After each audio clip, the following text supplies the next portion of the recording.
រឿងកងទ័ពឈានមុខរឿងរ៉ាវកំពូលខ្មាន់កំភ្លើងចុងខែវិច្ឆិកាឆ្នាំ1934កងកម្លាំងសំខាន់នៃកងទ័ពរំដោះជាតិបានឆ្លងកាត់ទន្លេសៀវក្រុមទ័ពដើរកំណើតថ្មីត្រូវបានបញ្ជាឲ្យទៅឃ្លាំមើលខេត្តស៊ីញអានខ្វាងជូវនិងគន់យ៉ាងនៅតាមដងទន្លេសៀងក្នុងខេត្តខ្វាងស៊ីកណាត់ល្អកណាត់ល្អប្រចាំស្រុកនាំគ្នាចូលមកមើលសិនមកបាទសូមអញ្ជើញចូលមកមើលសិនមកសូមអញ្ជើញបងប្អូនពូមីងអើយសូមជួយផ្ដល់ប្រាយខ្ញុំបន្តិចបន្តួចមកទុកឲ្យខ្ញុំហូបបាយឈឹទៅអបមាក់គល់មែនផ្លែសេរីស្រស់សូមអញ្ជើញខ្ញុំស៊ើបដឹងហើយមានតែក្រុមជីវពលមួយចំនួនតែប៉ុណ្ណោះនៅក្នុងទីក្រុងខ្វាងជូវល្អចាំជួបគ្នានៅកន្លែងណាផ្លែសេរីស្រស់សូមអញ្ជើញខ្ញុំនៅទីនេះតាំងពីព្រឹកតែគ្មានអ្នកណាបើកទ្វារម្នាក់ឡើយហើយដល់ពេលត្រូវឆ្លងកាត់ទន្លេហើយផ្ញើសារទៅថ្នាក់លើភ្លាមថាគ្មានទ័ពសត្រូវនៅខេត្តខ្វាងជូវស៊ីងអាននិងកងយ៉ាងទេបាទ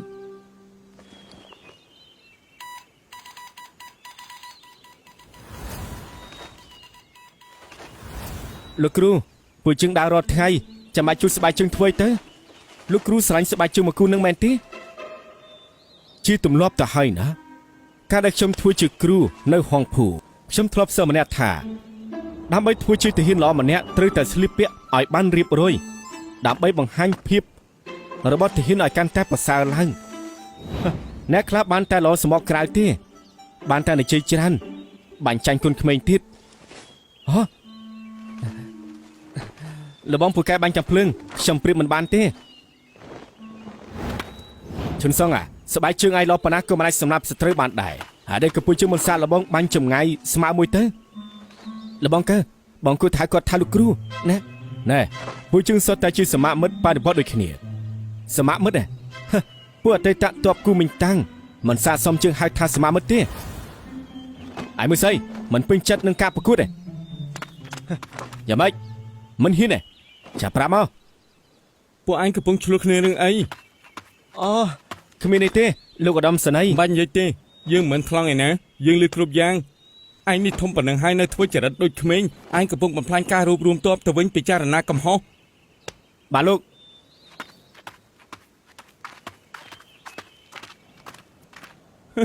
ឯងនេះពិតជាក្បាលរឹងមែនខ្ញុំពិតជាស្មោះនឹងប៉ាត់ណាឯងក៏បានដឹងដែរមិនក៏គេតែងតែសង្ស័យខ្ញុំរហូតអញ្ចឹងឈុនសឹងកុំយកដាក់ខ្លួនអីអង្គុយសិនមកចាំនិយាយគ្នាយ៉ាលោកឧត្តមសេនីយ៍ចេះប្រើមនុស្សគុំវិជាទៀតចង់ដណ្ដើមតំណែងខ្ញុំជាគ្រូមែនទេមើលសម្ដីឯងចុះ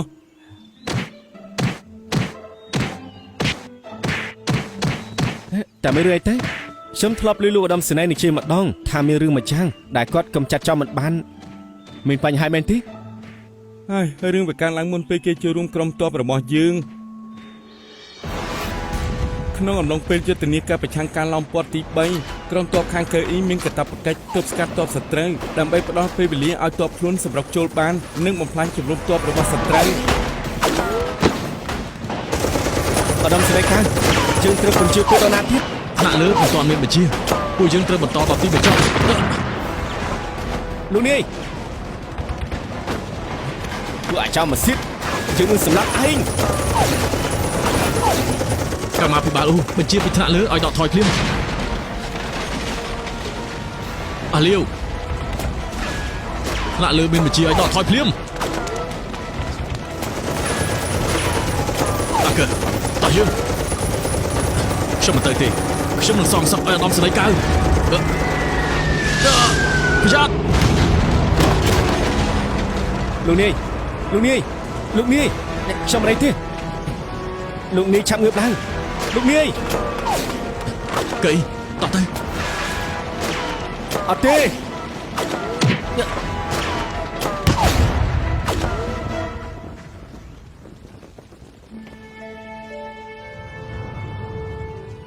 កែអ៊ីរួចផុតពីការស្លាប់ប៉ុន្តែដើម្បីរ៉ាប់រងការវាយសម្រុករបស់ទ័ពតូលក្រុមរបស់គេត្រូវស្លាប់ទាំងអស់បន្ទាប់ពីត្រូវបានបំបែកចេញពីកម្លាំងសំខាន់កែអ៊ីបានធ្វើដំណើរទៅជំរុំចាស់ម្នាក់ឯងដើម្បីស្វែងរកអង្គការគេក៏ចង់យកឱកាសនេះ ទៅលេងម្ដាយឪពុកគេផងដែរប៉ុន្តែ ពុកម៉ែ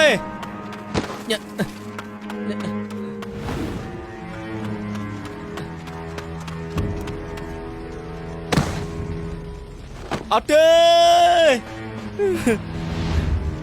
ថ្ងៃនោះជាថ្ងៃកើអ៊ីបាត់បង់ម្ដាយឪពុកខ្លួនឯងតាំងពីពេលនោះមកគេក៏ស្អប់គណៈបកស្ដាំនិយមគួរមិនតាំងដល់ឆ្អឹងក្រោយត្រឡប់មកជំរុំតបវិញកើអ៊ីក៏ចាប់ផ្ដើមវឹកហាត់ជំនាញសម្លាប់ជាពិសេសការបាញ់គេគឺបែបនេះ2ឆ្នាំមកហើយ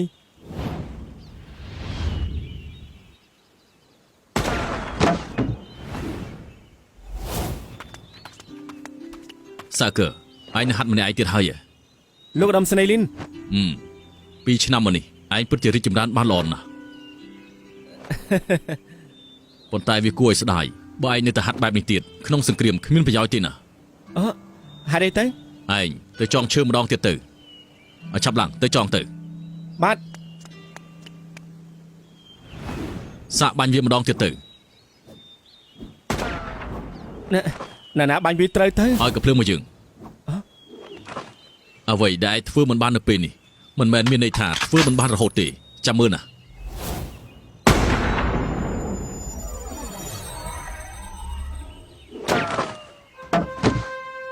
សត្រូវក្នុងសមរភូមិមិនមែនល្ងងឈរស្ងៀមមកអាចបាញ់ងាយៗនោះទេអ្នកជំនាញបាញ់ត្រូវតែចេះទាយពីចលនារបស់សត្រូវ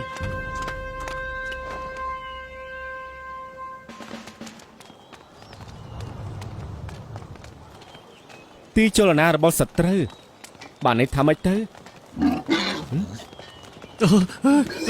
គំរត់ជួយចាប់វាផងជួយចាប់វាផងទៅ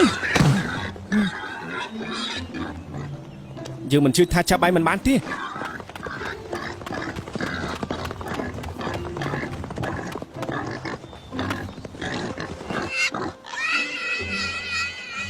អញ្ចឹងដឹងថៃប្រកាសជាមក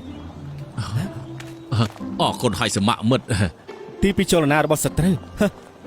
ទីបំផុតខ្ញុំយល់ហើយ អើយតើមានរឿងអីកើតឡើងទៅណោះ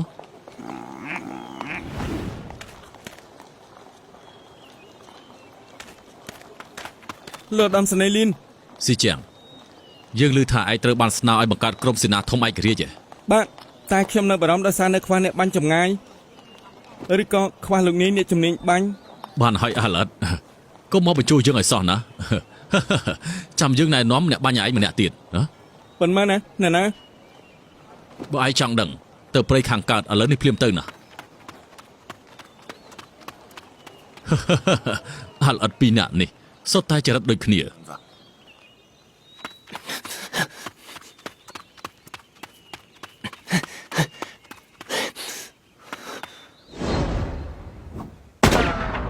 បាញ់បានល្អ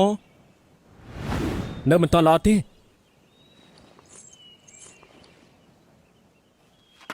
គេកំពុងចង់ធ្វើស្អីហ្នឹង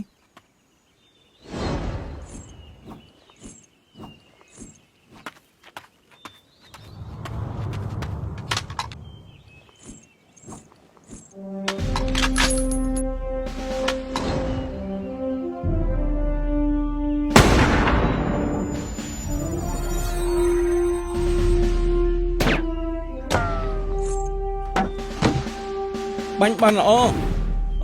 សួស្តីខ្ញុំឈ្មោះថាស៊ីជាងអញចាប់អារម្មណ៍ចង់ចូលរួមកងវរៈសេនាធំឯករាជ្យខ្ញុំទេ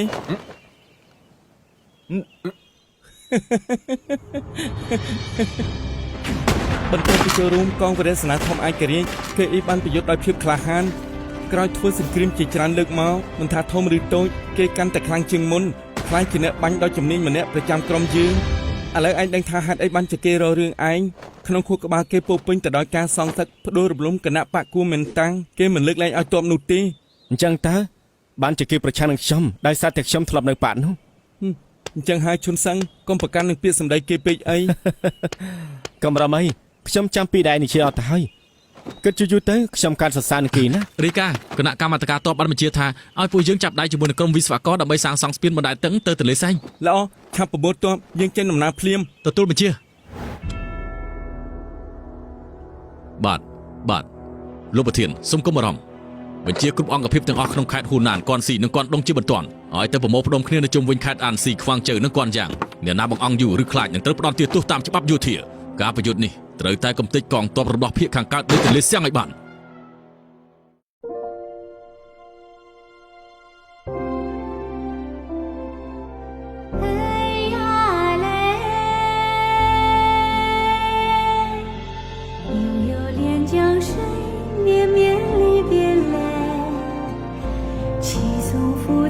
君娘盼儿早回，松不开手，几枝钉住牵肠挂肚。情愿红军啊，盼你归来，我们再相见。漫漫长征路遥，军民同手足。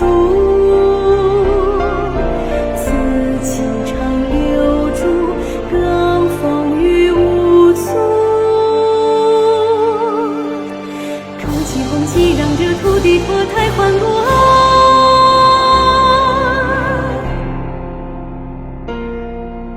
盼你革命成功早开选，